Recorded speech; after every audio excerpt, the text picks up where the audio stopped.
Is George Pickens the most talented wide receiver in Georgia Bulldog history? That is the question that I have for you today. And the answer is simple. It's no, he's not. But apparently there are a lot of people out there who think that he is. And earlier this week I saw on social media one of these Georgia fan accounts, which, by the way, there are too many. There are too many Georgia fan accounts out there just spitting stuff like this out onto the interwebs, on Twitter, Instagram, all that good stuff, right? And he said George Pickens was the most talented receiver in Georgia Bulldog history. And I don't laugh out loud too often, but this was a case where I did, because he's not as talented as AJ Green, obviously. To some people, it might not be obvious. To me, it is, but you have to throw Brock Bowers in this conversation. I know he's listed as a tight end, but he is a do-it-all weapon for Georgia who does line up at receiver plenty of times. He's on the outside. He's in the slot. He is not your traditional tight end. So I know he's not listed as a wide receiver, but the guy receives passes. He catches passes, a lot of them. And after this year, I think he's going to go down as the best pass catcher, not wide receiver, the best pass catcher in Georgia Bulldog history. And I don't want to take away anything from George Pickens. The guy was incredibly talented, incredibly gifted, and he's going to do big things in the NFL. I truly believe that. And it's too bad that we did not get to see a fully healthy George Pickens in 2021. Georgia won the national championship basically without him. He had a big catch in the national championship game and in the SEC championship game, but we didn't get to see George Pickens. But he was a five-star for a reason, and he is a top 5 wide receiver in Georgia history. I feel comfortable saying that. But my first instinct was this guy needs to shut down his Twitter, just completely just get off social media, right? But then it hit me. AJ Green played from 2008 to 2010. If you're a young Georgia fan, or if you're a new Georgia fan, that was 13 years ago in 2010 when he last played at Georgia. A lot of these new Georgia fans don't remember how great and how eye-opening and talented AJ Green was. They may remember him as a really good Cincinnati Bengal receiver and a borderline NFL Hall of Famer. AJ Green was unbelievable. The second he got to campus at Georgia, he was one of the best players on the roster. You talk about athleticism, ball skills, the ability to leap and catch the ball in the air, the acrobatic catch, the downfield threat that he brought, the size, the speed. AJ Green had everything. He checked every single box that you look for in a receiver. As far as talent goes, at wide receiver, AJ Green is more talented than George Pickens. And again, I would say that Brock Bowers, as far as a speed, playmaking ability, ball skills standpoint, Brock Bowers has more talent than George Pickens. I know a lot of people look at Brock Bowers and they say he's really good because of his drive, his toughness, his competitiveness, his ability to make plays. Well, that goes in talent too. I mean, the work ethic, that's part of it too, but let's be real with ourselves. Brock Bowers is one of the more talented players to ever play football at the University of Georgia.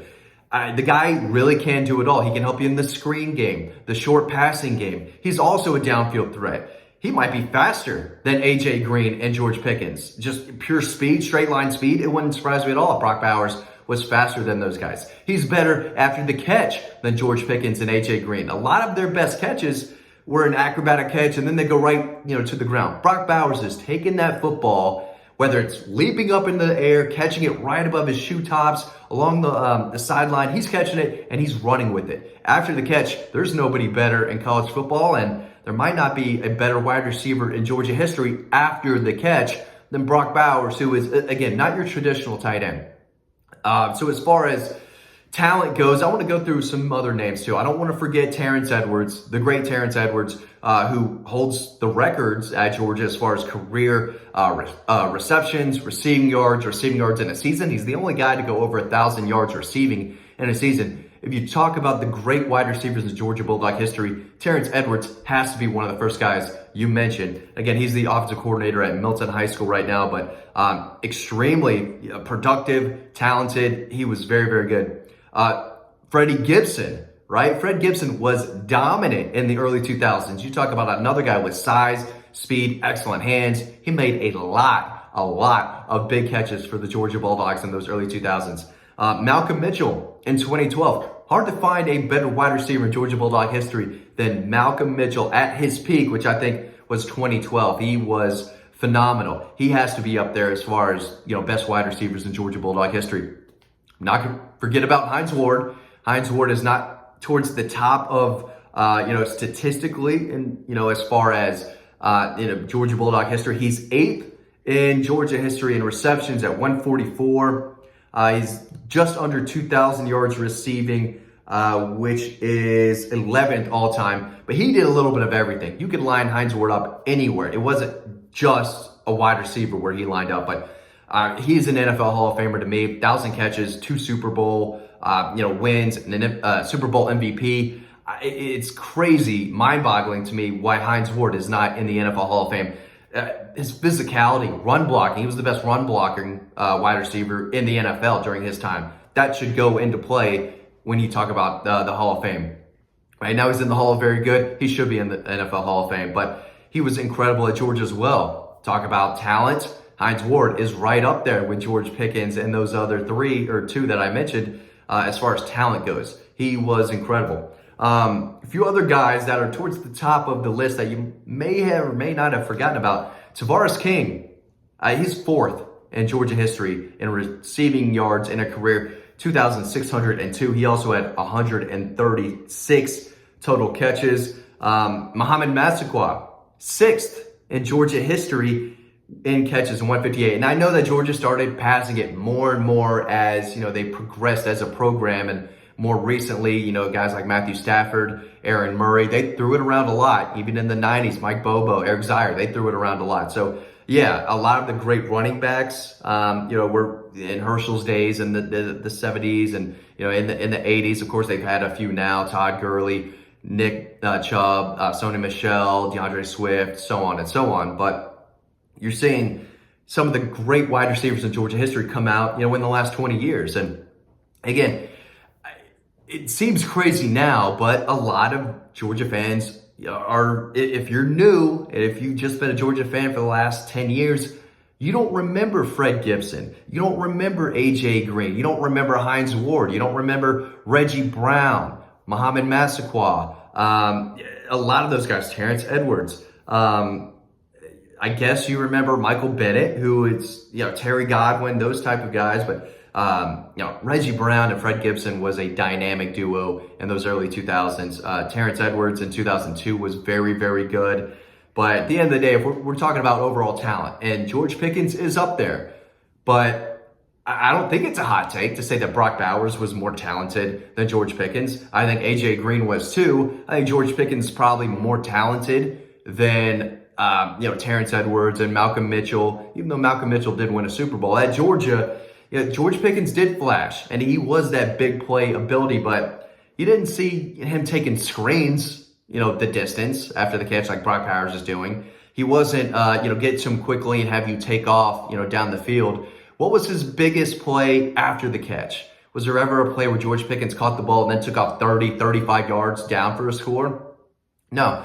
He challenged defenses vertically, which is great, right? He had that ability, and he could make the leaping catch. I think he maybe dropped 2 passes and is barely more than 2 seasons at Georgia because, again, he basically missed his entire 2021 season. But 2019 came, right out the gates with a diving catch. I think that was Murray State week 2 or something like that. And he ended his career with a diving catch in the national championship game against Alabama. He had that ability, and we saw it last year with the Steelers, his rookie year. When they went to him, he showed you that ability to make the acrobatic catch. So yes, I'm not saying he's not talented, but he's not as talented as A.J. Green or Brock Bowers, who, again, Brock Bowers after this year, I think is going to be, the biggest.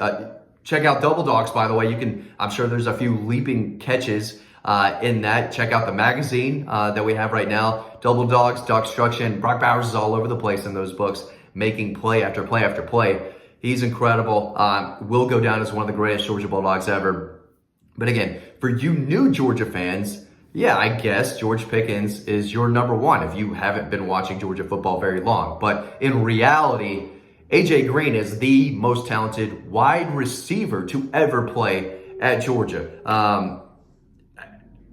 But as far as pass catchers, Brock Bowers, I think, is probably number one as far as, again, speed, ball skills, productivity, the ability to really check every box.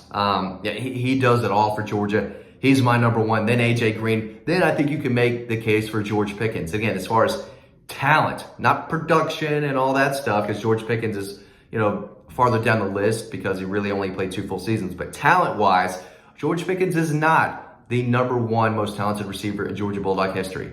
He might be number 3. What do you think? Drop a comment in the section below. Really appreciate y'all watching these videos as always. Trying to get y'all through the offseason. SEC spring days, SEC media days, is next week. Fall camp's going to get rolling around. High school football is going to be here before you know it. We're going to have as many highlights of Georgia commitments, Dylan Raiola, as anyone out there on YouTube. So subscribe to our channel, make sure you follow us, especially if you're a recruiting guy and you want to see Dylan Raiola highlights and, plenty of KJ Bolden, Daniel Calhoun, Dwight Phillips Jr., a lot of these in-state guys we're going to be seeing as much, if not more than anyone. So make sure you are plugged into the Dawg Post YouTube channel. And we'll see you hopefully over on the website as well.